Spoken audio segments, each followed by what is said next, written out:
I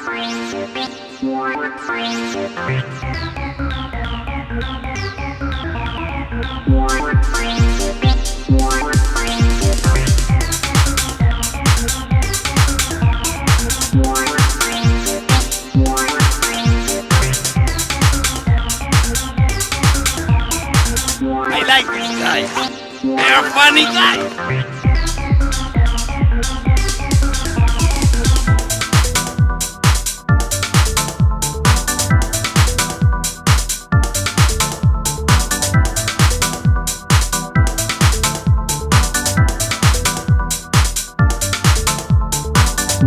It is Thursday, October the 1st, and that means it is time for yet another exciting edition of Around Midnight Somewhere. I am Joe Carbonetta, and I am joined tonight by the infamous Todd Fluker.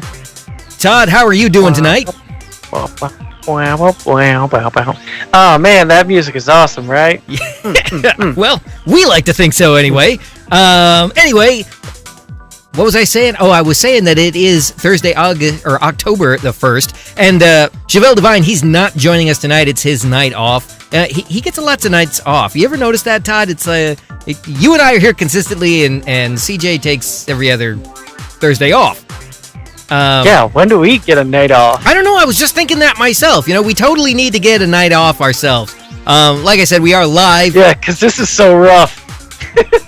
Oh, hey, this is hard work. This really is.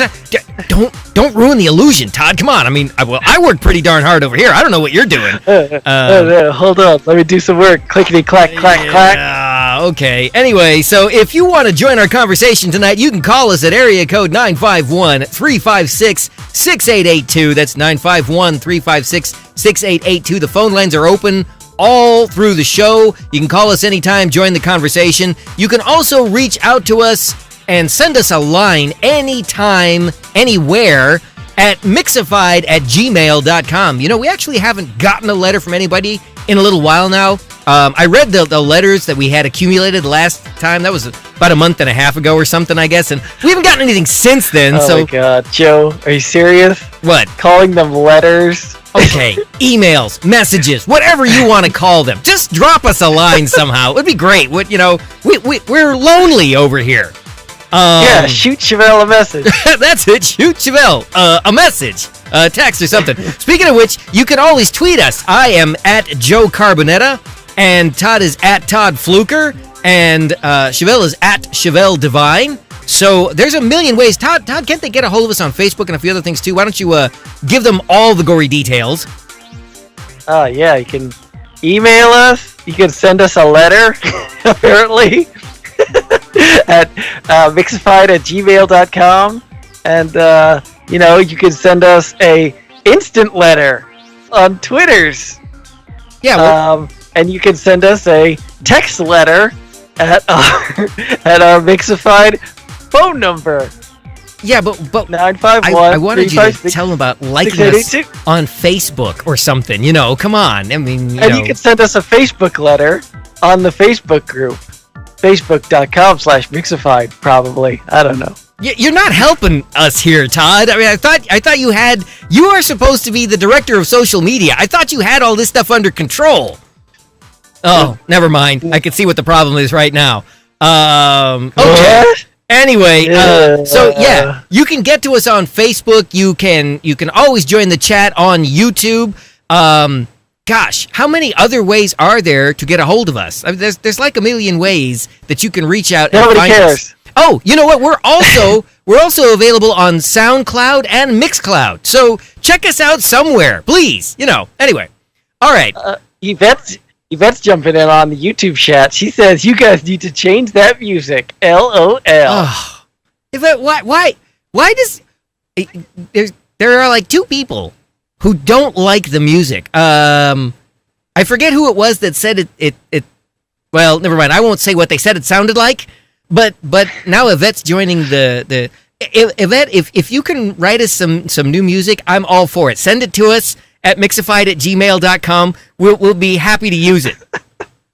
Now they have to write their own songs. Well, come on, we have the whole copyright issue. I mean, if you work for BMI or ASCAP or something, and you got some pull where you can let us use a couple of songs or something, hey, reach out to us there too. We'd always, we'd love to showcase new acts too. So if you've got something and you can give us permission to use it, send us a line at mixifyd@gmail.com and we will use it. We'll totally use it. I'll try anything once.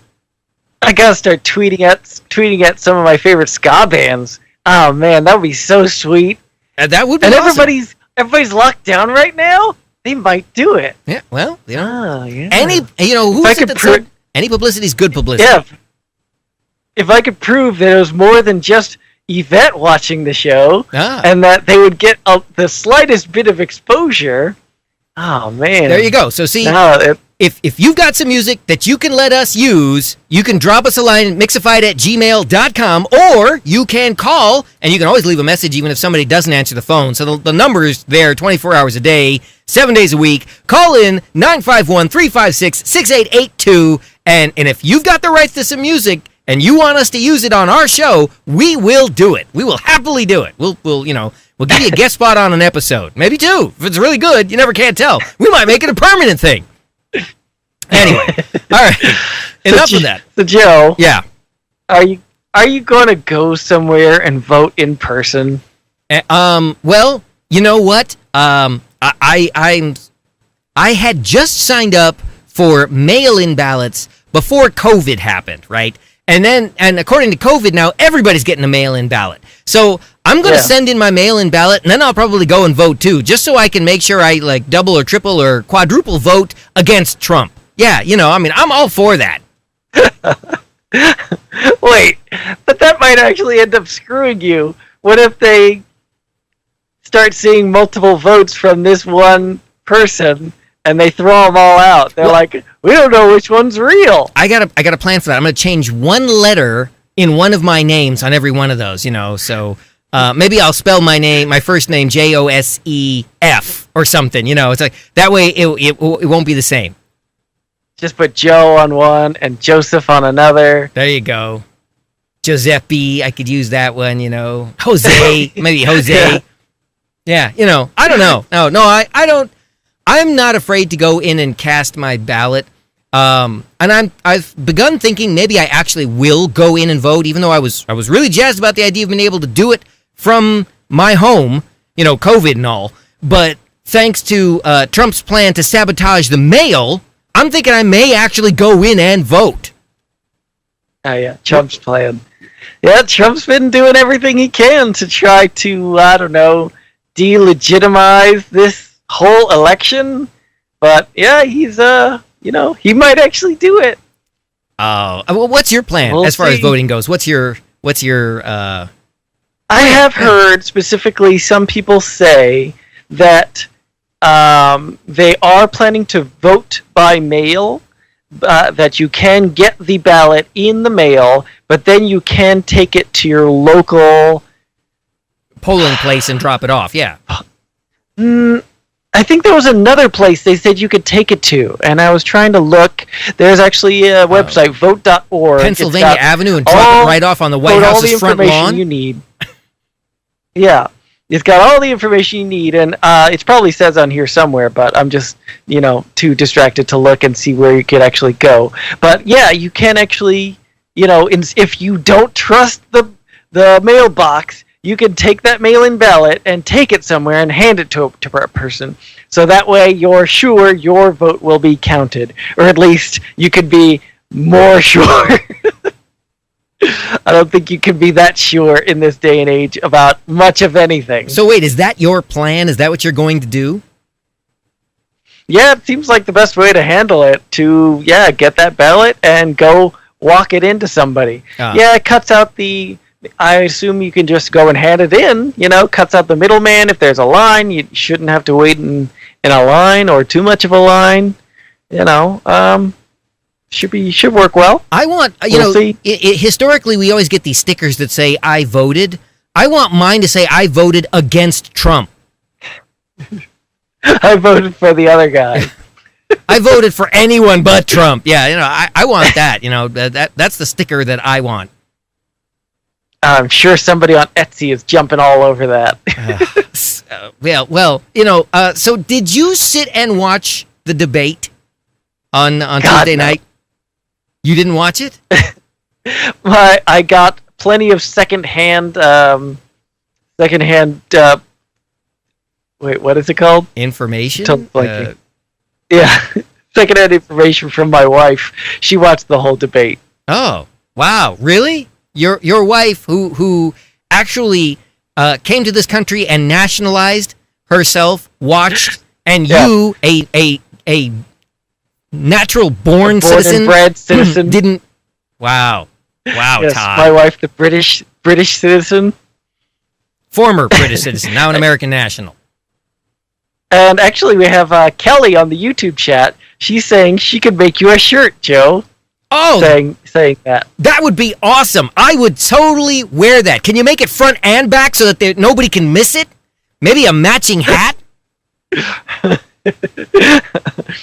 Oh man, that would be interesting. We should start making patent pending. We're gonna make a hat that looks like a MAGA hat for all intents and purposes, but you're gonna have to get up close-ish to see that it actually says, I voted for the other guy.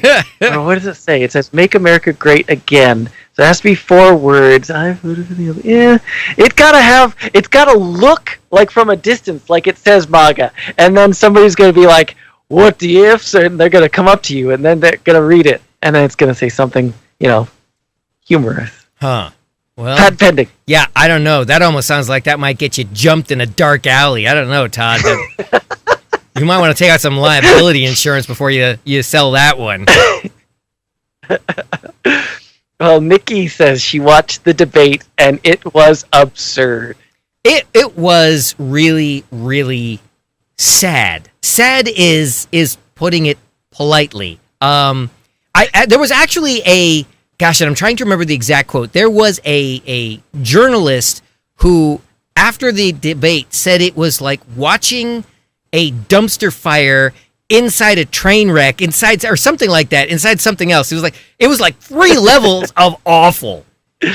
Yeah. Oh man, that was my favorite part of the of the debate was the reactions afterwards. I think there were reactions on Twitter from people like Mark Hamill saying, that was the worst thing I've ever seen, and I was in the Star Wars Christmas special. Oh, wow. Or I think our good friend Leah Thompson jumped in on that gravy train. She was like, that was the worst thing I've ever...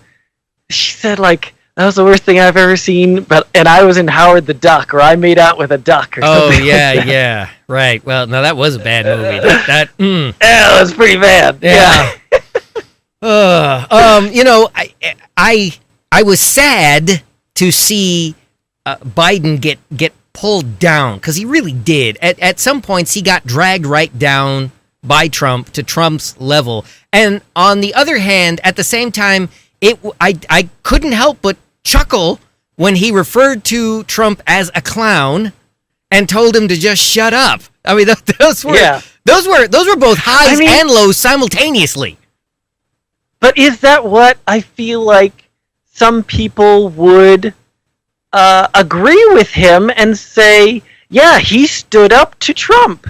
And, he's not gonna, some people might say, oh, he sunk to his level. But I don't know. I feel like partially, it's not like he was, going crazy and losing his cool.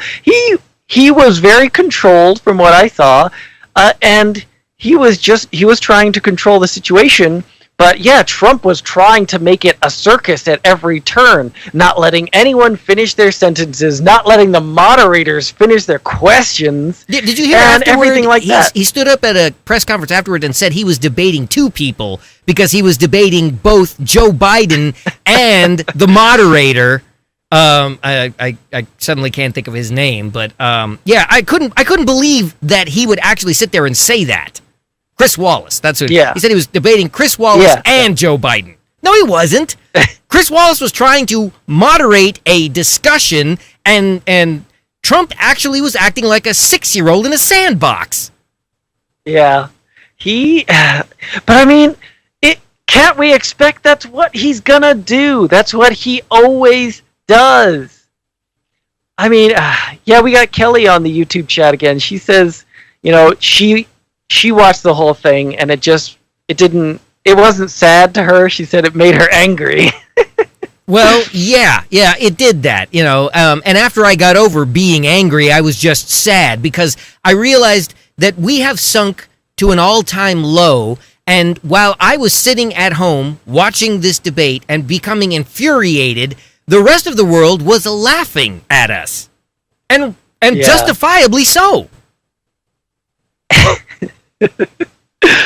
That just reminds me of, I remember seeing those videos occasionally of, like, I think it's happened once or twice in British Parliament, where it kind of became an all-out brawl, where it was like people were jumping over the benches and the desks, and they were actually getting into physical altercations. It's happened there. It's happened in Japan. Yeah, but it's never happened here. Yeah, it's like a bench clearing baseball brawl. I mean, and that's what it feels like here. I could almost hear other countries going, "These are the guys that won World War II? These are the people that put a man on the moon? And now their presidential debate looks like the Jerry Springer show?" And they're like sissy fighting over here, like, you stole my toy. This isn't fair. Yeah, the guys at Saturday Night Live were looking at that going, "Man, even we wouldn't have done this." I'm trying to understand a comment here. Velcro jumps in and he says, 3.5 million, Joe, but in Ray Liotta's voice from Goodfellas. Maybe I haven't seen Goodfellas in a couple of years. Yeah, it's been more than a couple of years for me since I've seen that movie. So Velcro, I know that there's some logic behind that. I'm afraid it just blew past both of us up here. You might have to elaborate on that one. And he says that, personally, I think the Iraq War was an all-time low. I mean, that wasn't a good time for America. That was a bad look for us overall. And I don't know, maybe that's the kind of thing that people point to when they say, all politicians are really just kind of out for themselves.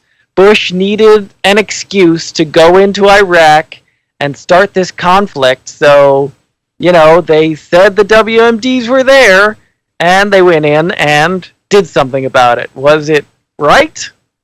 I don't know. Well, yeah, I mean, there's lots of history that certainly is debatable in our country, but at least Bush had some level of credibility going into it. And there was some level of plausible deniability coming out of it. He could say, well, the intelligence said that it was there. We didn't find it, but we had credible information that it was there. There's nothing credible about what happened on Tuesday. There's certainly nothing credible about the president getting up and refusing to denounce white supremacists. And he did. He literally refused to denounce it. And even the following day, when he held supposedly a press conference to clarify his position, he still sidestepped it. He said, yeah, I denounce all that kind of stuff. No, that's not the same as saying I denounce white supremacy. Why are those words impossible to get out of his mouth? It's like trying to get his tax returns. Which came out eventually, and that's part of the problem.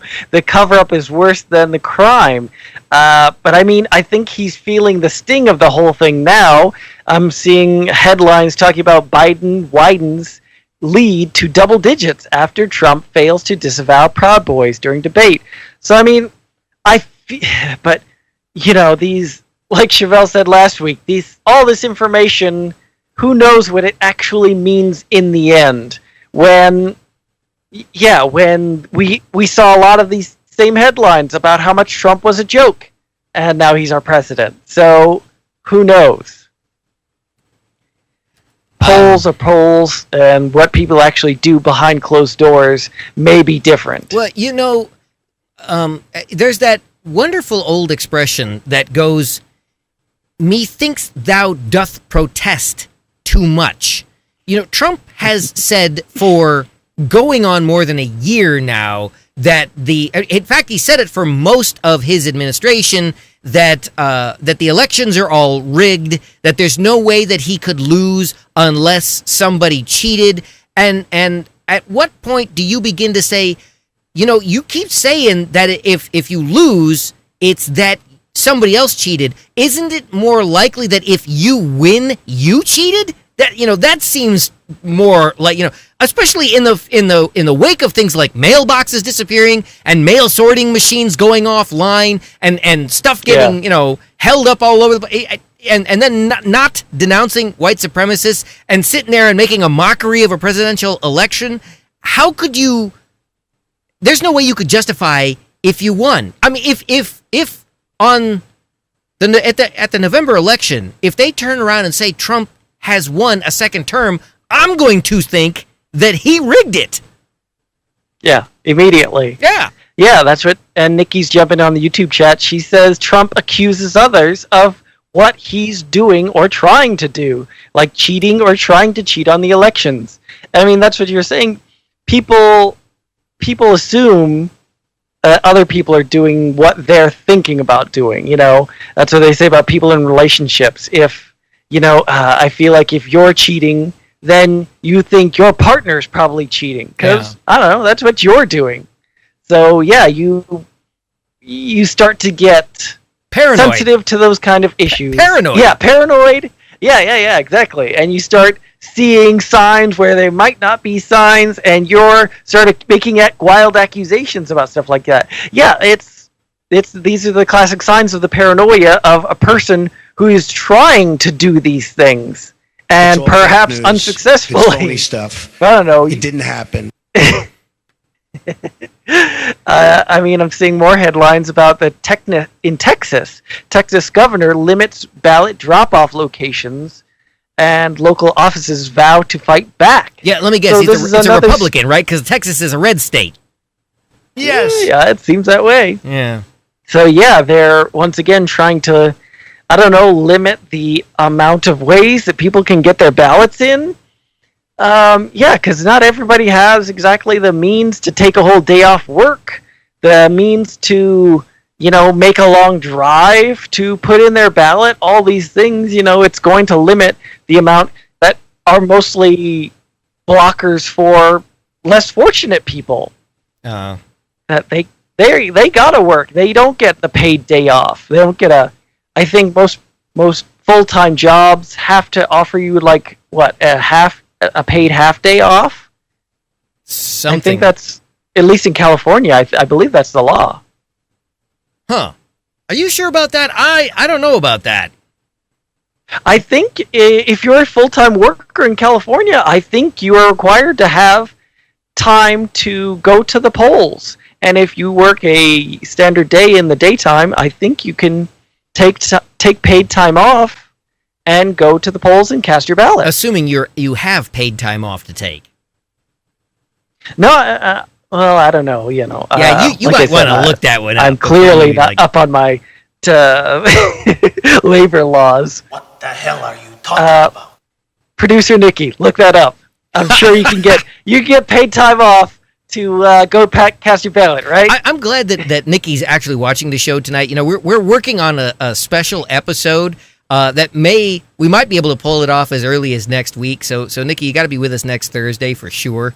Just because, and because we're going to try and do some special stuff in the coming weeks here. Just yeah, I don't want to. I can't give away the candy store, but yeah, you gotta try and stick with us the next couple of weeks. Like you've stuck with us all these years, Nikki. We really appreciate it. So hopefully you'll be joining us next Thursday night.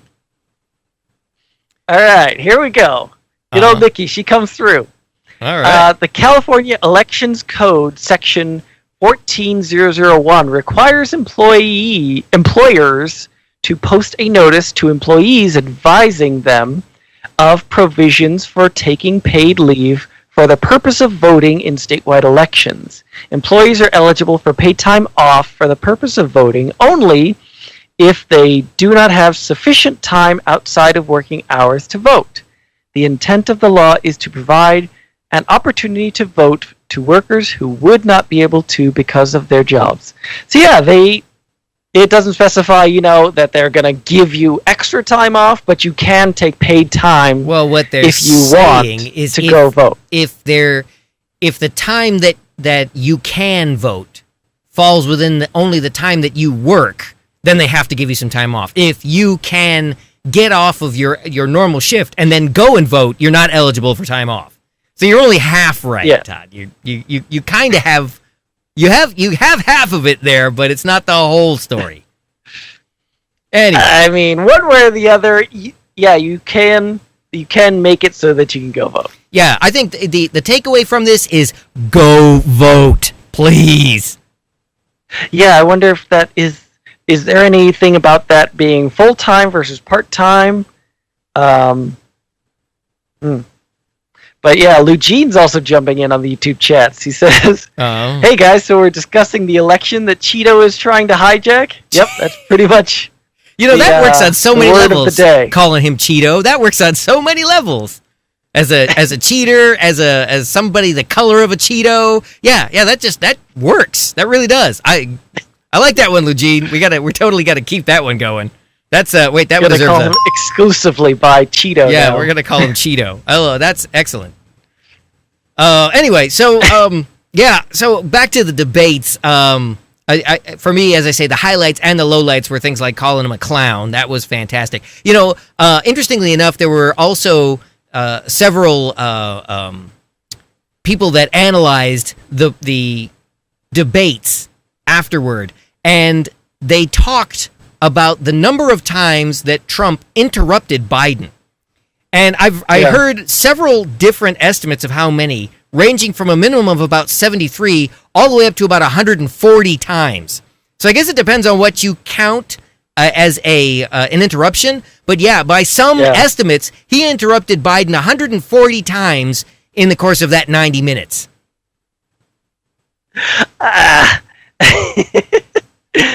I mean, the first question that jumps to mind is how much did that go the other way? Did then Biden end up interrupting him a handful of times? Oh, at least. I'm sure, Biden, but see, Biden wasn't nearly as aggressive. Biden would try to respond to something that he considered a blatant misrepresentation, but he wasn't actively trying to stop Trump from talking. So while he did interject things, it wasn't a clear attempt to just make Trump's statements inaudible. So I think that's why they were looking at it the way they did. And Kelly jumps in and says that she read that swing states were polled and said they were more positive about Biden. So I guess, I mean, there's supposed to be more debates, right? This is a series of 3 debates? Yeah, the next one is in mid-October, I believe on the 15th or the 13th, something like that. Would be funny if it was on the 13th, especially if that falls on a Friday. It is October. Yeah. So, spooky month. Apparently there are a lot of people. If it's a 13th, it will be a Tuesday again. So that sounds about right. I think they're probably having these on Tuesdays. Interestingly enough, there were a lot of people, again, and Chevelle, if he were here, would say polls mean nothing. But there were a lot of people polled in the aftermath of this debate who said that they are on the fence as to whether or not they'd even bother watching a second debate after the disaster, train wreck, dumpster fire that was the first debate. Come on, I'm more likely to watch after that. Oh, really? You're hoping it'll be Jerry Springer Part 2 or maybe a Geraldo Rivera episode? That's what they should do. They should get Jerry Springer and Geraldo Rivera to host the final 2 debates. That would be awesome. People would watch. I saw one of those hilarious wrestling type memes. It was like showing Biden coming out from the side of the ring with a folding chair, and they're like, he's gonna come and tag in. Well, that'd be pretty funny. Didn't Geraldo Rivera get hit in the nose with a chair once, like, years and years and years ago? Yeah, so got his nose busted up. That's what I'm saying. This would be great. They should have Jerry Springer host the next debate, and Geraldo Rivera should do the final one. And then they could fake the chair on the nose thing all over again to close it out, and at least the rest of the world would look at it and wonder if it was real or not, Maybe we could have some credibility come out of it. Yeah, Kelly says that she's read they were thinking about muting the other person's mic while the other one's talking, and I feel like I read some headlines talking about how they are definitely looking into ways to make it the process run more smoothly. Well, and that seems like that would work pretty well. Except that both parties would have to agree, which is the problem. We got a telephone call. Let's take that. This is Around Midnight Somewhere, and you are on the air. Who are we talking to tonight? Hi, guys. It's me. It's Eugene. For some reason, my computer is not letting me tap in with messages, so I thought I'd give you a three-dimensional. So fantastic. Well, we appreciate your call tonight. Good of you to call. Yeah, well, I was actually wondering, everybody pretty much knows what an absolute dumpster fire that was, and I love the way Stephen Colbert referred to it as an old man slap fest. But I'm just wondering what you guys, I'm wondering what you guys think of the whole thing, and do you honestly think that all of his efforts to sabotage this election are going to bear fruit? Because he's basically said he's not leaving. And because, technically it's supposed to be because he won't have a reason to. But with everything that's happening, the results won't be in on the 3rd. You're going to have to take the whole week to do that. But what do you think as far as voting, goes? Is it going to be more difficult in actuality, or is he just blowing smoke and, losing his mind? Well, we know he's losing his mind, but how do you think this is going to affect the voting? Todd, I want to let you take this first, because I've definitely got my ideas, but I want you to go first on this. Yeah, I kind of was thinking back to what you were saying last week about this whole thing when he was like, there's no way I'm leaving the White House, yada, yada, yada. I think at the end of the day, he's a puss. He's gonna leave when he's told to leave. He doesn't have it in him, I don't think, to stand up to people personally. When it's up to somebody else, he talks a big game. When it's up to somebody else to actually do the fighting. But if it's actually him doing the fighting, no way. Well, all right. So here's my answer to that. I thought the debates themselves were a total disaster and a great disappointment to this entire nation. And as I said at the start of the show, I was saddened to see Biden get dragged down, because I really think that he came into it with the intention of having a sincere and serious debate. And I, the way he would turn to the screen and talk to the people, I know that's who he was trying to reach. As for whether or not Trump's going to leave, by himself, he's nothing. But here's the problem that everybody forgets. We don't elect a president on the popular vote. We have the Electoral College, because the Founding Fathers, in their infinite wisdom, were afraid that the public at large wasn't smart enough to elect the right guy for the job. So the Electoral College exists, and the way it's supposed to go is... I don't know that I disagree. Well, yeah. The way that it's supposed to go is that, you get the popular vote, and the Electoral College looks at that and says, oh, well, everybody voted this way, we're going to vote this way. But the fact remains, they could turn around and go exactly the opposite direction if they desired to do that. And my concern is the puppet, Mitch McConnell, and I don't know exactly how many strings he's got back there that he's pulling. Does anybody remember the old TV show DC Follies that came out of it was a Phil Collins music video? where they had all of these I puppets that were made. They looked like Muppets of all of the people in government back in the day. This is going back to the 80s. Yeah. I would love to see that show come back with a Mitch McConnell puppet. That, does anybody else remember that whole bit where they used to go, Matt Damon? Well, I could see the Mitch McConnell puppet just keeps saying, Donald Trump. Oh, okay, well, whatever, Donald Trump. That's what I think about Mitch McConnell. Anyway, and I don't know why this keeps wanting to do that. Yeah. There. All right, sorry about that, guys. That was a classic Team America World Police. Yeah, seriously, I don't know what the deal was with that. What's that? He's a man gotta get with a that team on it. 5-pound face trying to fit into a 3-pound mask. Yeah. I thought that was hilarious. I'm concerned, basically, especially when, Trump didn't put down the Proud Boys and basically told them to stand by. Sounds to me like he's gearing up for war in the streets. I mean, did you see? That's creepy to me. Did you see the news reports where they talked about how the groups, the Proud Boys, have already made shirts within a day of the debate? They had shirts for sale with that new slogan, their little icon or whatever you want to call it, and the slogan "Stand by." What was it? I forget what they said. Stand down, stand by, or something like that. Yeah, something like that. Yeah, that's horrifying to me. Yeah, and I heard they were having little parties in the streets. These Proud Boy groups. This is literally the first time I've ever heard of this group, but apparently they are pretty widespread.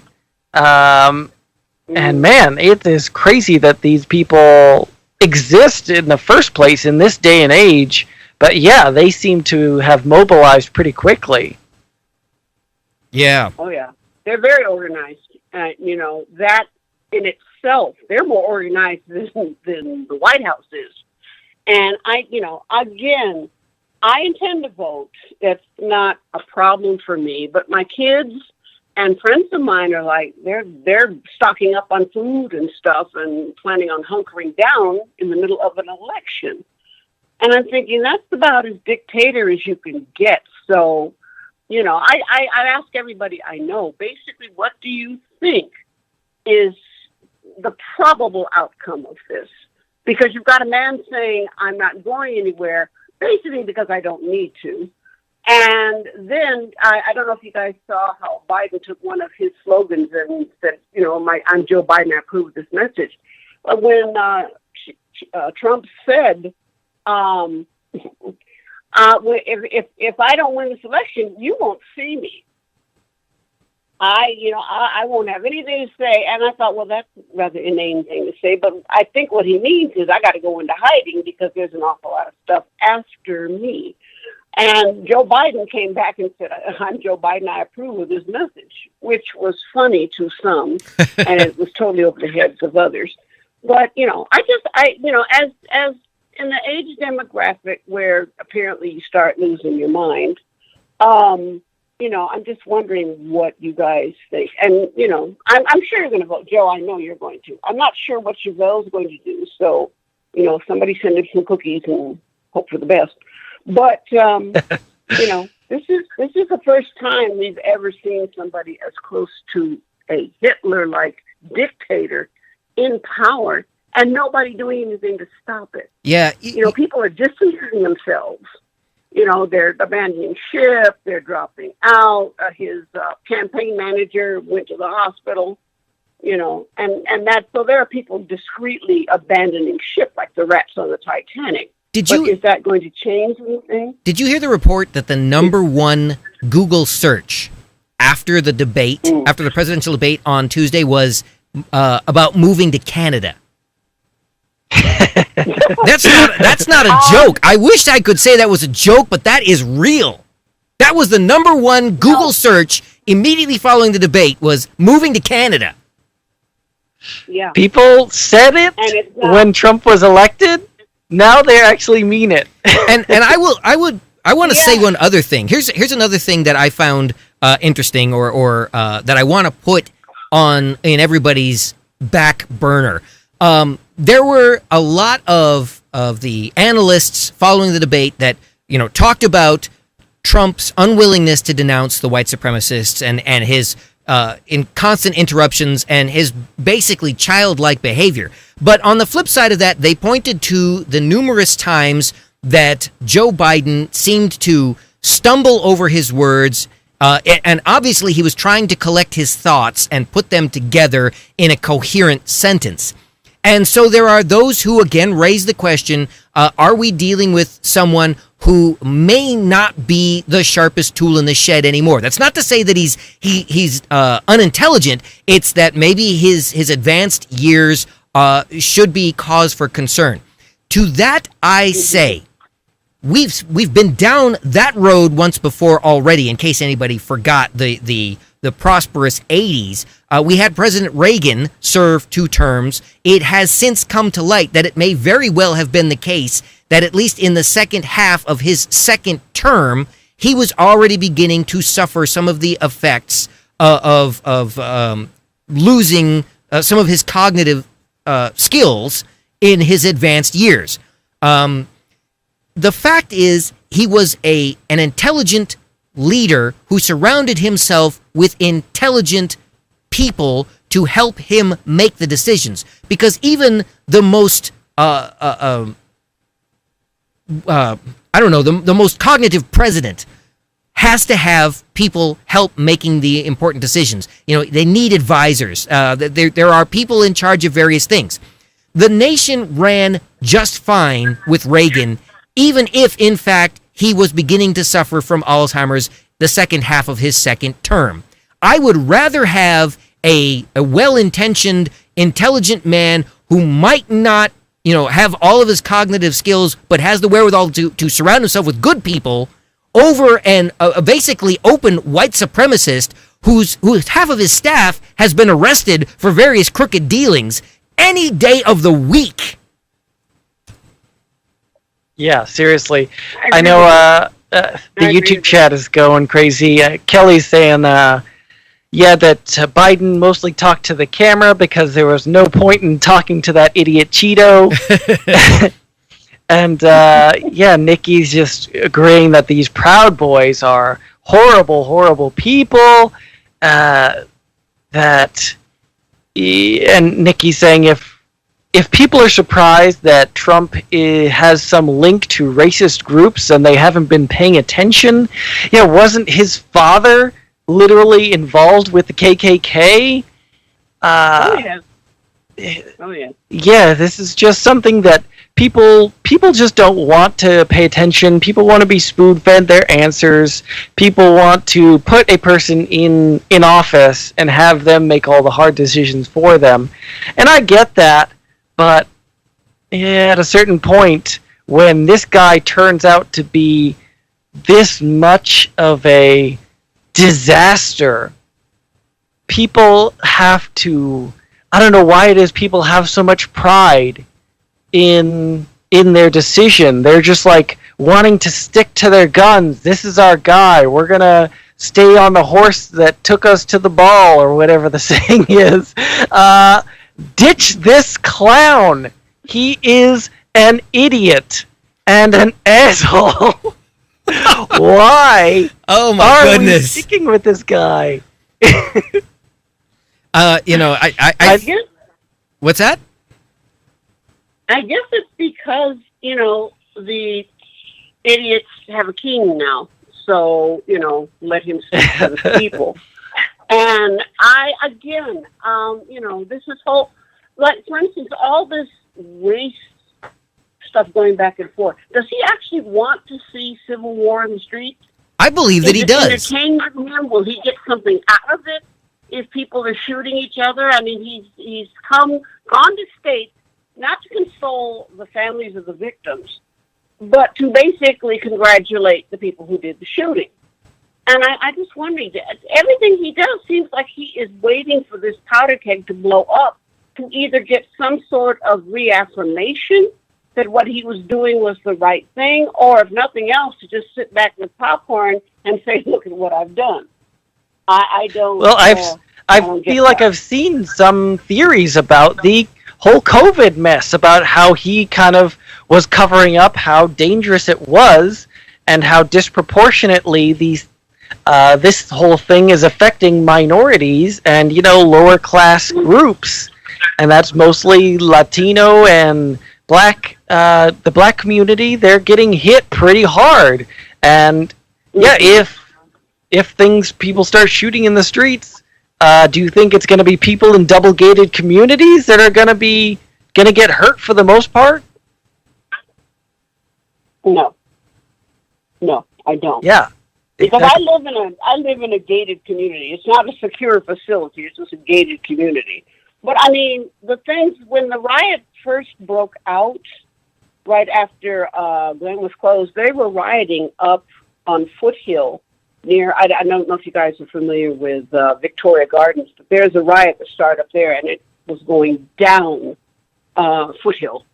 So I'm not afraid of that. I'm just thinking, what do you say to your kids? They're already talking about kids that are making teachers sick. All of these children that are coming down with this or who have had it. And, all it's like, if the school's open, that's one of my pet peeves. The other one is Disneyland, but that's another story. I just, this man is a sociopath. He has no conscience. He has no feelings. He wants what he wants, and that's it. And I'm just wondering, what does that bode for us? If he should lose this election, what are the Proud Boys going to be in force doing whatever it is they do? Well, and it's interesting that MAGA are already showing up at the polls that are doing the open voting and threatening people. It's interesting that you mentioned that because the Proud Boys picked up that stand by thing right away, and you have to wonder if they're sitting there massing for some kind of movement if somehow Biden does win. That they're actually going to go out and start the Civil War. Yeah, that's. I feel like I read that Trump is saying crazy things like encouraging his followers to go to polling places and keep an eye out. And this is basically voter intimidation, where there's a bunch of people just chilling out there. What are they going to be doing? What are they going to be watching out for? You can't really say. And I think that's the worst part of it. I mean, yes, voting by mail, but, the mail is slow, and that DeLong character, we've taken the voting machines apart for parts. Parts for what? But, and we can't reinstate them, we can't put them back together.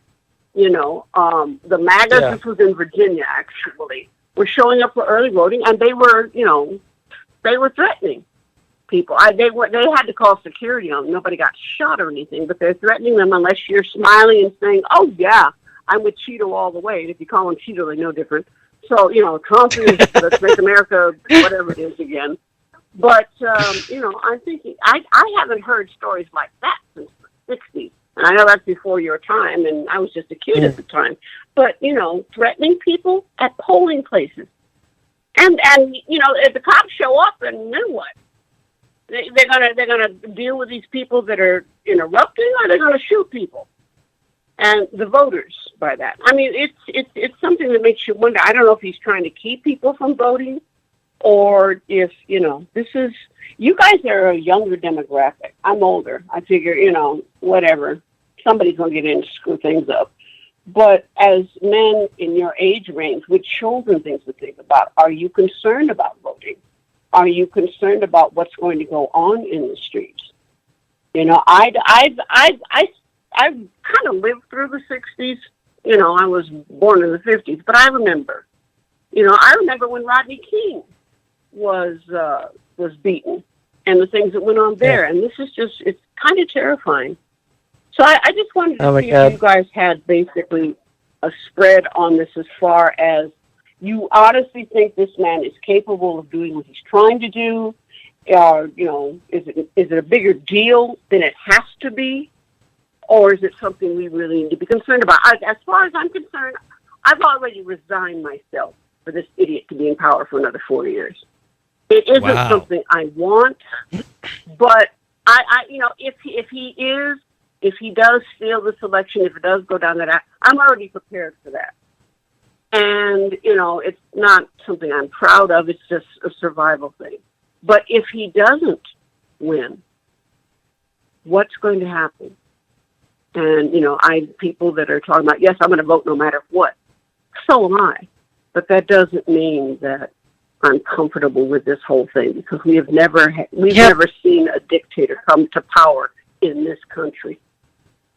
The And whole that's what thing we're seeing now. is becoming much more than I feel like it should be, because I just watched a video earlier today with noted actor John Voight basically espousing how America is, quote, under attack, and we need to vote with I forget the exact phraseology he was using, but he was like, we have to protect America, and how the left-wing liberals and actors are trying to brainwash you. Don't fall for it. Your livelihoods, your lives are at stake. And I'm like, word? Is it really life or death? This guy is really, and I feel like that's what Trump is trying to whip people into, this frenzy, and that's why people support him so wholeheartedly and blindly, that he is making them think that they have to vote for him, otherwise they will literally be killed in the streets. That this He is, said that. He has said if the that. Democrats get in office, they're, he keeps telling people, the suburbs will be gone.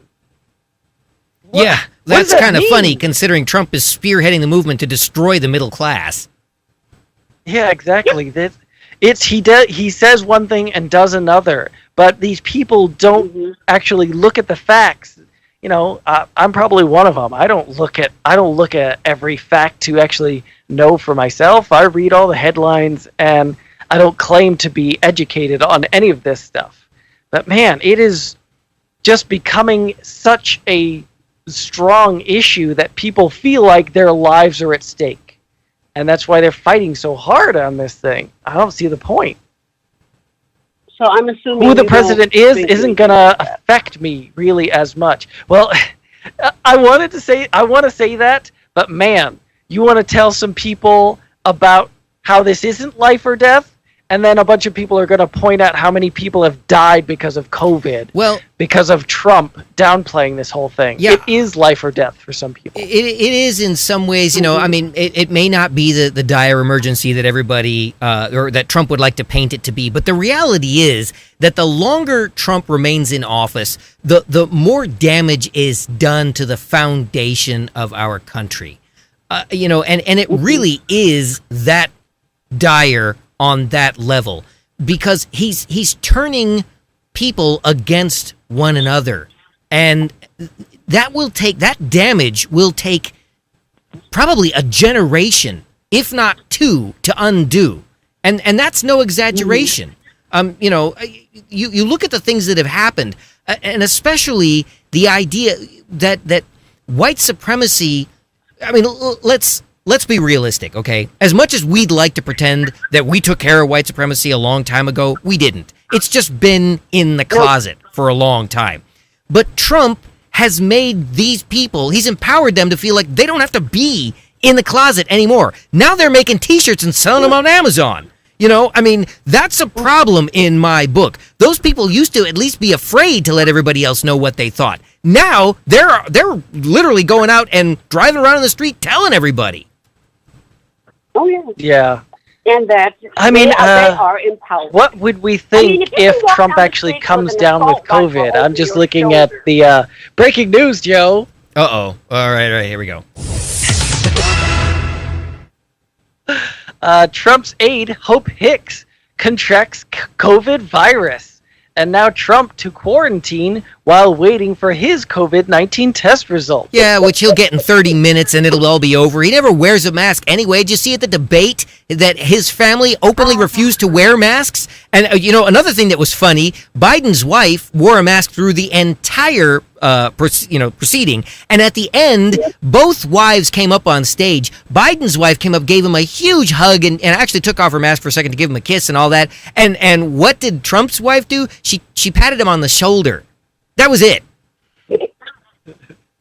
Yeah, I love that video of I forget, they're trying to get off Air Force One or something like that. Him and Trump and Melania, and he goes to try to hold her hand or something like that, and she just kind of pushes him off. I'm like, oh my god, his wife hates him. Everybody hates this if guy. Trump goes down, I have a feeling divorce papers are going to be part of the packages that he's getting. But after this tax debacle and everything else, he went so long and hard trying to keep people from finding out. Now everybody knows, dude, you really don't have a whole lot to defend anymore. So why don't you just shut up and just let the tide go? You sound like Biden. Because that was one of Biden's best lines of the night. Will you just shut up? Yeah. And I saw that, and my mouth dropped open. I said, he did not say that. He said, "Man, will you shut up?" Yeah, it was both the high point and a low point in the debate when he said that, because we all wanted him to say it, but we couldn't believe he actually said it.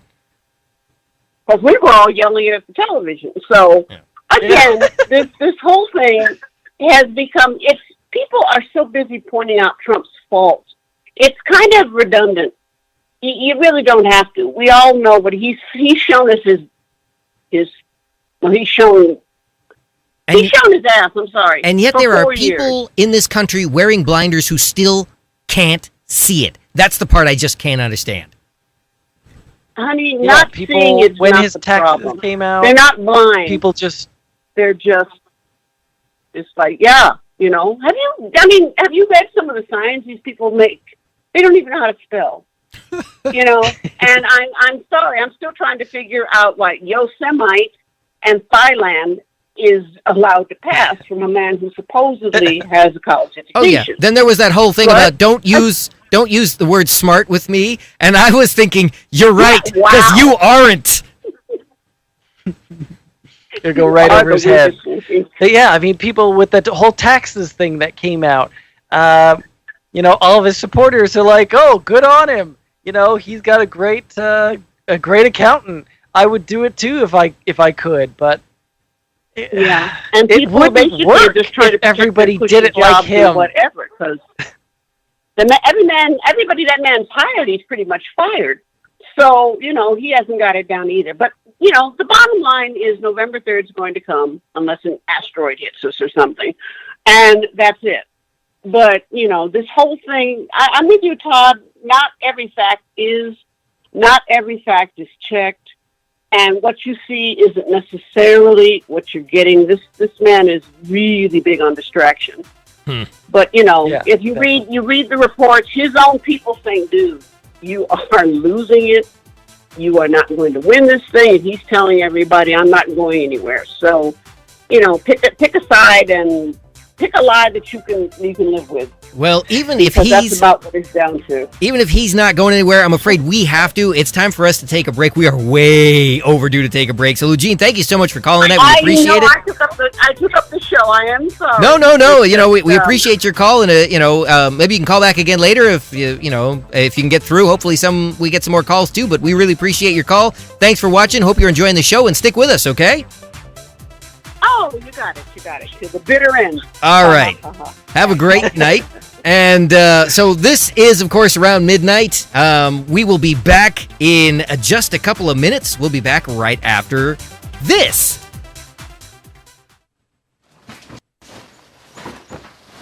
Hey.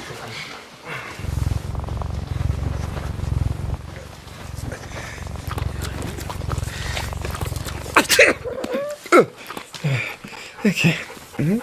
If you love me enough to tolerate my perfect little pets and all their glorious dander, then of course you'll visit nhtsa.gov/the right seat to make sure I'm in the right car seat.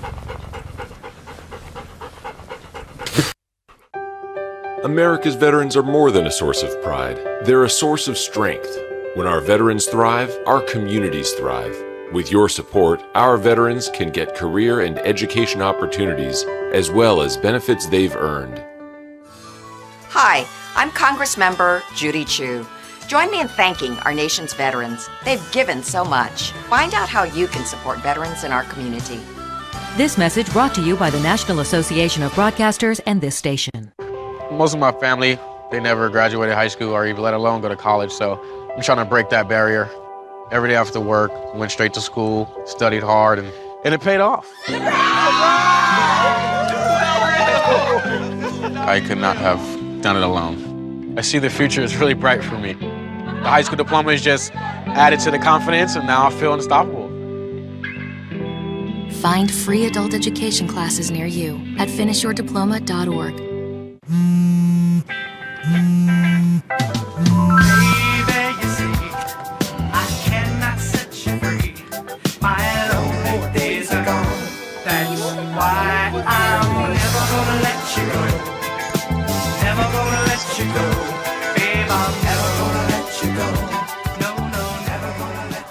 Here you go. Thank you. Thank you. Never gonna let you go. Never gonna let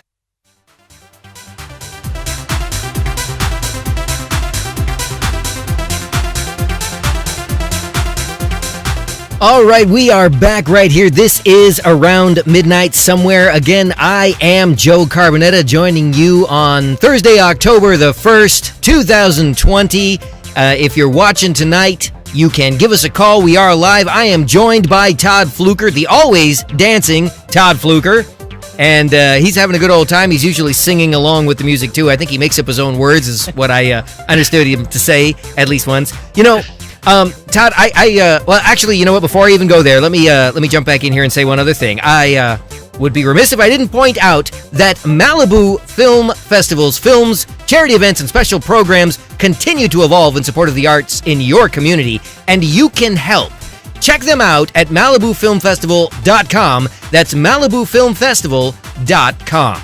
All right, so Todd, something that I've noticed, we have a lot of the same public service announcements that we run on the show, and that last one that we just had going was really about, you know, I'm not even really sure what it's about, but the whole time the guy's on the phone, right? The guy is on the phone continuously.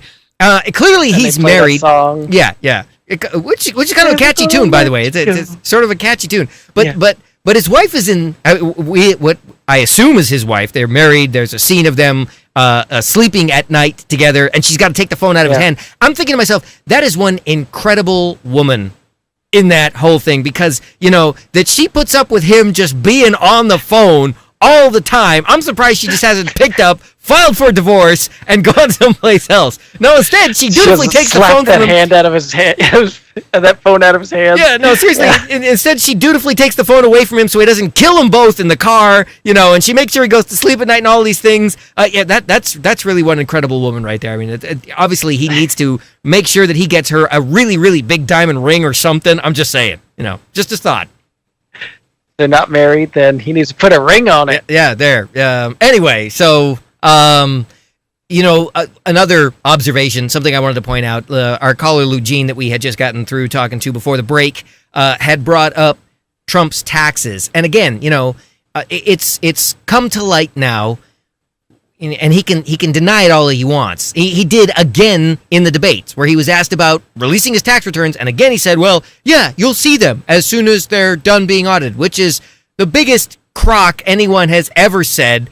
It turns out he hasn't paid taxes 8 of the last 10 years that they know of, and the 2 years that he did, he paid $750. This is the equivalent tax a person that makes $18,000 a year would pay, okay?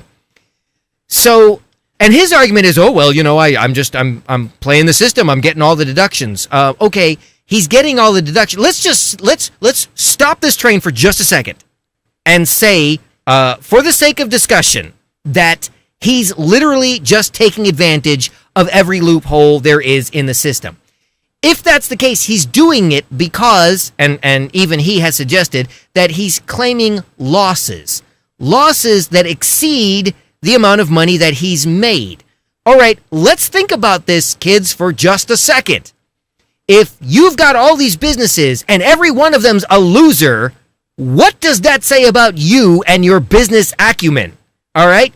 And that's a completely different story than what you told us about how, oh, you're so liquid and you're such a fantastic businessman. If everything you touch is turned into poop, why should we let you continue to run this country? Clearly, you're not that good. The art of the deal. He's got it. Yeah. So the art of the deal is bald-faced lies, evidently. That's what the art of the deal... This explains why I'm not a multimillionaire. That's seriously what I feel like I kept thinking, and everyone was essentially saying during this debate when he, Joe Biden was talking about improving Obamacare, and if he gets in, he's going to make such and such changes to make it better. And he's like, oh no, I took that broken Obamacare and I fixed it right up. Oh man, I'm getting such good deals on all these things. Oh, everybody's loving it. You're like, wow. But seriously, yeah, when his taxes came out, you're like, every one of his businesses is a loser. I saw a New York Times article that was actually charting like how much money he was making, and he made quite a bit in the beginning. Most of it was from his television show, I was going to say The Intern, but no, it wasn't called The Intern. What was it called? I don't know. I could never watch that show. It was such garbage to begin with, so I don't remember the name of it. I know what show you speak of, but more than that, I don't know. Yeah, you're fired. The Apprentice. Right, yeah, that's it. That's it. There we go. Thanks, producer Nikki. Yeah. And they were saying that he made like about $200 million from that. And then it's mostly been licensing and deals from that has been kind of keeping him afloat for a lot. Because he's been throwing away money on dumb things like Trump steaks, Trump vodka, Trump schools that are all losing him money hand over fist. So yeah, I don't doubt it that he is posting losses every year versus actual gains. So yeah, it doesn't make sense when he says, I'm such a good businessman, the art of the deal. Well, who believes that anymore?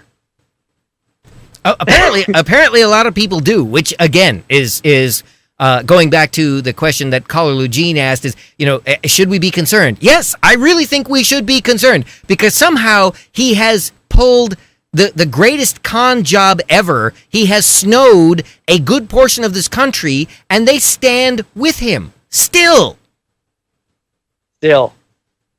I gotta start campaigning. I'm gonna go out and actually start campaigning actively for Joe Biden and Kamala Harris, mostly because I saw the promo for the new episode of Saturday Night Live that's coming on October 3rd. Oh, and my God! You just want 4 years of the Kamala Harris impressions of Jim Carrey and Maya Rudolph. They look great as Biden and Harris. I cannot wait. Oh my goodness. More Jim Carrey in my life. Yes, please. It could like invigorate his career. Is that, because we haven't seen or heard from him in a long time. Yeah, I guess he's kind of been, he probably has millions. He doesn't need to do anything. But legitimately has millions, not just claims to have millions. Yeah, he actually has millions. Yeah. I know that was the other thing that New York Times article was noting about Trump's investments, that the businesses not run by him that he invested in actually on average do pretty well because he has nothing to do with them. Yeah, he just sits back and collects a check. Yeah, any business he has anything to do with running, he runs it into the ground because he's a nincompoop. Wow, that's putting it mildly. That's I would have used. I believe you used a more choice word earlier in the show before we went to the break. So I'm surprised you censored yourself now. I mean, can't go slanging the slanging the slang every time. Oh, well, we do have this. Wrong one. We have this rating right here that's supposed to protect us from your slips of the tongue. So I mean, anyway. Well, I don't think we set out to do a 90-minute Trump bashing show, but it just kind of seems to have worked out that way. There's less than 20 minutes left in the program this evening. But Todd, what amusing little anecdotal stories did you bring that we could maybe discuss and lighten up the mood in the last 18 or so minutes? I got a couple of good ones. All Man, geez. Before I get into it, I just see that something popped up on the YouTube chat. I just got to read Eugene's thing before I get into it. Okay. How about on your next show, we tackle this Disney debacle? Disney is apparently firing scores of people. People are yelling, needing their Disney. No thoughts about cast members who are suffering. Yeah, I mean, that's happening at businesses overall. I know at my business, there has been rounds of layoffs due to this whole nonsense. But I mean, what can we do about it? MICKEY. Oh, how screwed are we? That's pretty much, I think that's how that goes. Yeah. Yeah, that's perfect. I mean, so anyway, to that, the only thing I can say to that, yeah, maybe we can address it on the next show or something. But to that, all I can say is COVID. I mean, you have a business model where you're trying to cram as many people as you can into the smallest space you can find, and then a global pandemic comes along, and what are you gonna do? I mean, I don't want to die. They're just gonna have to figure out a new way to do business. If they think they're losing money now, it's not going to be the same. Things are never going to go back to the way they were. If they think they're losing money now, imagine what happens if they threw the gates open and everybody walked in and they packed the park and everybody in the park came down with COVID. How many lawsuits do you suppose there would be? I don't think even Disney World in Florida would survive the onslaught. I can see the Larry Parkers of the world coming out of the woodwork. Yeah, that's another article I saw talking about Hollywood fears that movie theaters might not survive the COVID-19 pandemic. That's another thing where, you used to pack people in as tightly as you possibly could in order to make the most bang for your buck. And that's just not going to work for the immediate future. I'm gonna like really tick some people off, I guess, since we've already gone down this road now, whether we intended to or not. To Disneyland, to the Walt Disney Company. Okay, I have about the same level of sympathy as I have for the movie theaters at this point, and for the airline industry at this point, because I remember, let's go back to Disneyland. I remember when you could walk into Disneyland for $25 a person. Now you can't get in the gate for $125 a person, okay? I remember when you could go to the movies for $6 or $7. Now it's 15 something, and don't think about buying a popcorn and soda, because you'll be into that for $100 real fast too. And I remember when you could get on a plane and $100 and some odd got you a ticket and all of your luggage and an in-flight meal and a drink. And now I gotta have quarters with me if I need to go to the bathroom.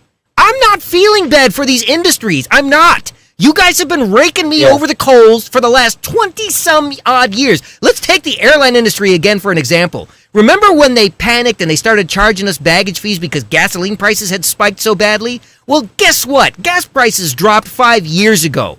Did my airline ticket price come down? No. Did the baggage fees go away? No. Now, as a matter of fact, my carry-on bag can only be about this big. And everything else has to be checked, and it costs twice as much. I don't feel bad. I think that this is kind of karma coming back to get all of you, actually. I really do. I'm sorry if that makes people mad, but that's the truth. I really think it's karma. But what does that say about the government overall when they are offering bailouts to some people, but not others? What's going to happen when they're bailing out banks? Oh, I can tell you exactly what's going to happen. The same thing that happened in 2007 when they bailed out the banks and the car companies and everybody else, and all of the average Joes, like me, lost their houses. Yeah, and are they going to bail out movie theaters when they can't make their, these anything but the biggest movie theaters are going to go out of business because of this whole thing. This article saying specifically that 70% of movie theaters are going to declare bankruptcy. Well, see, without any government assistance. Here's another reality check for you. The movie companies, again, with the idea that it's every man for himself, jumped on the idea right away of just going direct to home video and charging a subscription fee for you to watch the movie. So, the biggest, again, let's go back to Disney. What did Disney do? Disney created Disney Plus. All right, that was in the works sometime before COVID. You can't really say that Disney saw COVID coming and planned this. No, they saw the writing on the wall because Netflix was already making tons of money, and Amazon jumped in on that, and even Walmart wanted in on that action. So Disney said, you know what, we're going to take all of our toys and make our own little operation so we can make money. What did they do with that? All right, they created the Disney Plus network. They've bought everything they can get their hands on. I mean, even Lucas's Star Wars now belongs to Disney. It's all Disney-fied. But if you want to watch it, you're not only paying a subscription fee, but then when that new movie comes out, you got to shell out $40 to watch the movie on top of the subscription fee. Do you really think they're going to go back and say... really wet your beak. Yeah, do you really think they're going to go back to the old model and start giving the movies back to the movie theaters when they can just shove it down your throat and pocket the money straight away? There's no middleman anymore. Guess what? The damage is done. And it's the same problem that it was before. It's like the $125 or $150 to get into Disneyland now. It's never enough for them. And I do feel bad for all the people. I feel bad for all the employees that are getting laid off. Don't get me wrong. But as far as the industry is concerned and the big companies that have been really sticking it to us for 20 years, that I'm not feeling bad for them. And that's the problem. Anything but the biggest of the most gigantic companies they're feeling the pinch a bit, and they're tightening their belts. But they'll be fine. Yeah, they have other revenue streams that they can rely on. Yeah, the Trolls movie had to come out on digital, and it made a third of what they thought it would make. But does that mean anybody is starving there at Paramount or wherever that came out? No, they'll be fine, but it just hurts everybody below the line that makes these movies, that they're not going to get another shot at this. Here's the thing. Some of these smaller movies aren't going to have any place to be distributed. You hear, it came out in the news, top of the week, I guess, that Disney was going to be laying off, 25,000 people or something to that effect. And it's not an accident that they released that to the press. I mean, they threw it at anybody that would take it. And the reason is that they wanted to splash it all over everywhere, that so that you and I and everyone else in the world could see, oh, look, it's the government's fault because they're keeping us all sequestered because of COVID, that these 25,000 people are now without a job. And my response to that is, how many executives took a pay cut? Those people are making millions of dollars a year for running these companies, okay? And the company hasn't done anything in 7 or 8 months now. How many of those executives took a pay cut before they considered laying off 25,000 people? I bet the answer is 0. Yeah, almost assuredly. And when you're raking in $10 million a year, you know what? That's a lot of $25,000 or $30,000 a year salaries that you could have saved. Yeah, and it's gonna have long-term ramifications. That's the end. At the end of the day. Anyway, yeah. So we were gonna say some more lighthearted. I know it's supposed to be lighthearted. Yeah, another dark tangents. All right, what else you got, anyway, Todd? What else can we put a rain cloud over tonight? Well, if you like Subway sandwiches, maybe this is bad news for you. Oh, okay. Because apparently the Supreme Court has legally said that Subway's bread cannot be considered bread because it's got too much sugar in it. Are you kidding me? Oh, this is hilarious. Oh, wow. I don't even have a soundbite for that. Huh. I think that just Oh, the wait. Here we go. No, this is we'll it. Probably have Nothing to. for you. That's pretty good too. Yeah. Yeah, it's just. I mean, yeah, they're making their bread as good as they can. Bread, you have to say bread with quotes now. They're trying to make these sandwiches as delicious as they can. But yeah, they might not be the most nutritious thing. And at a certain point, you cross a threshold. This is the part that is news to me. That there is a certain amount. There's a cutoff level in sugar, and once you exceed that, it's not bread anymore. Because wait a minute, let's hit the brakes here for a second. What does that make it? What is a donut? A donut is not. It's a pastry. I guess it's not bread. I mean, so are you saying that Subway sandwiches are made on pastries? I mean, I don't understand They're this. made on cake. They're on cake. It's a cake. Let them eat cake. Okay. Wow. Yeah. Eugene says $5 Twinkies. Yeah, well, that's another thing, because I'd swear that the foot-long Subway sandwich has gotten smaller over the years, and Twinkies have shrunk too. They're not even. But see, Twinkies, they're not bread either, and nobody disputes that. That's some kind of chemical substance. I mean, you can put those things in an oven. Obviously you can't incinerate them, but you can put them in someplace warm, and still, unlike bread, they don't grow mold. There's something weird about that. And Nikki wants to make the point that it is the Irish Supreme Court, not the American Supreme Court. Oh, okay. I don't know. Maybe the Irish have specific ideas about bread. Bread and potatoes. I was going to say maybe it has to have more potato product in it or something, but, huh.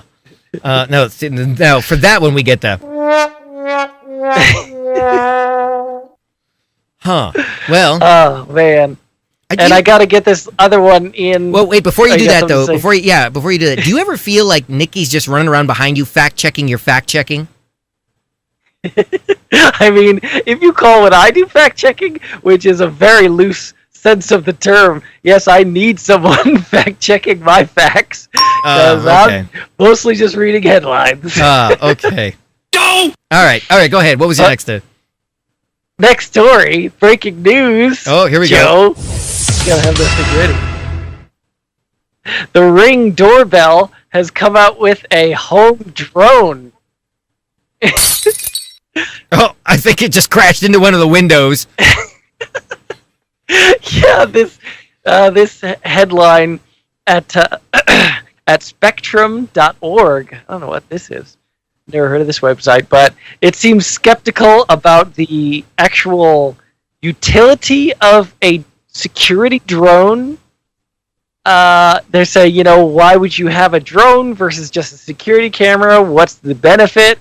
I mean, I suppose a drone, if you have an actual intruder, the drone actually, there's a video of it, and it shows it flying up and getting, a close-up shot of the person's face. Right about the time that they knock it straight out of the sky and then take off with the camera. In reality, the guy would have punched it out of the air, but in the commercial, the guy goes, and runs away. Yeah, that I believe that. That'll work perfectly. Huh.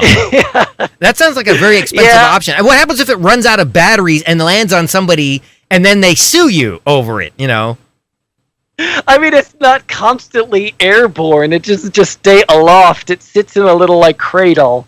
And then it, I think when the alarm goes off, then it goes and flies around. Well, why don't we just slap a camera on a Roomba and let it go out there, and somebody walks around, it could just zzz, and it could actually be vacuuming the floor while it's getting security camera picked. That would be useful right there.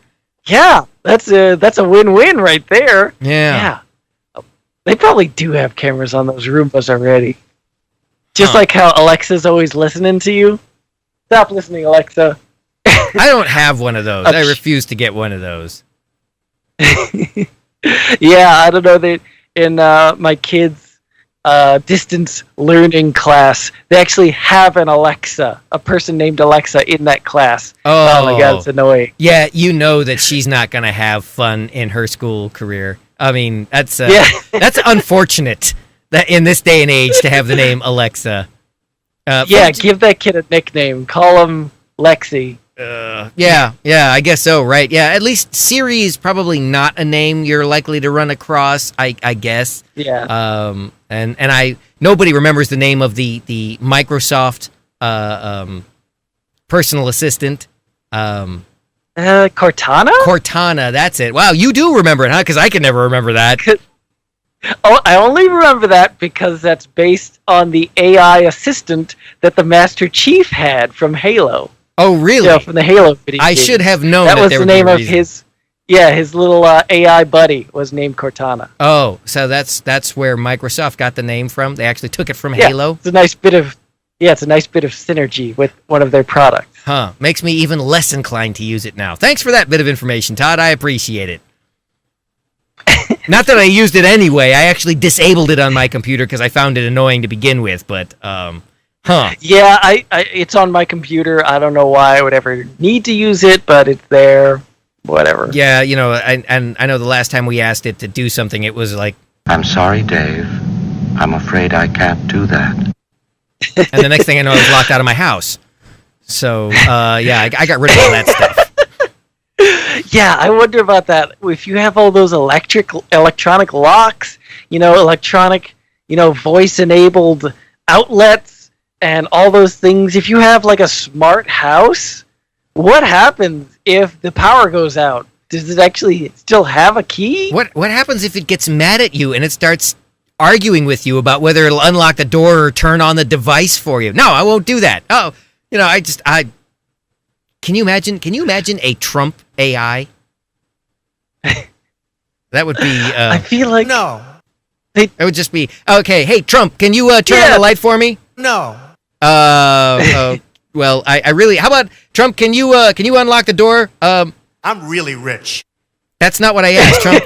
Can you... I really need you to find this for me. Then there's something wrong with you. You're certainly not very good. It's like... I don't know. Just that doesn't seem like Trump. I heard you're getting voted out of office. Look at this guy. Careful. He's gonna get angry with you. That's fake news. Yeah. Right. Probably. Hey. Oh well. Yeah. I wouldn't want that, but I could see somebody trying to market it. Anyway, anything else? Definitely. We got like a minute and a half left here. We're totally killing time now. Yeah, I don't even know if I want to get into this cool story. Oh man, but Joe, have you watched any of the new Cobra Kai on Netflix?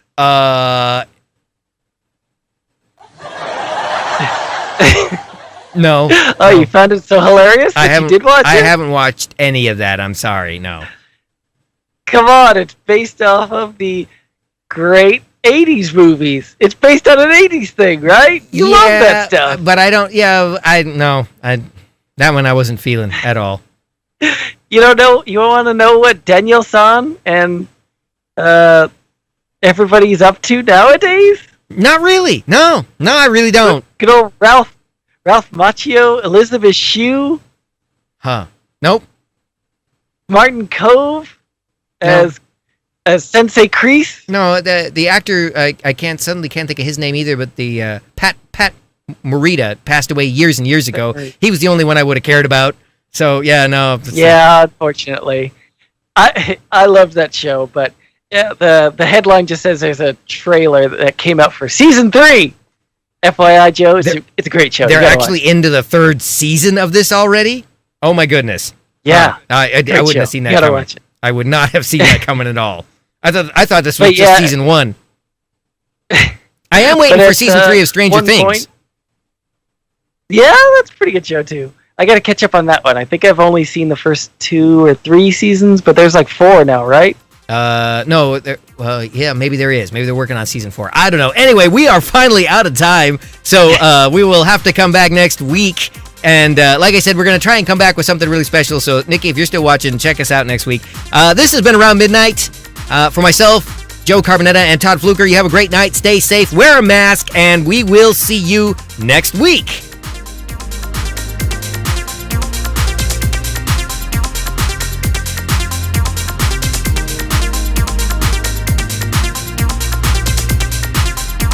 Did I mention wear a mask?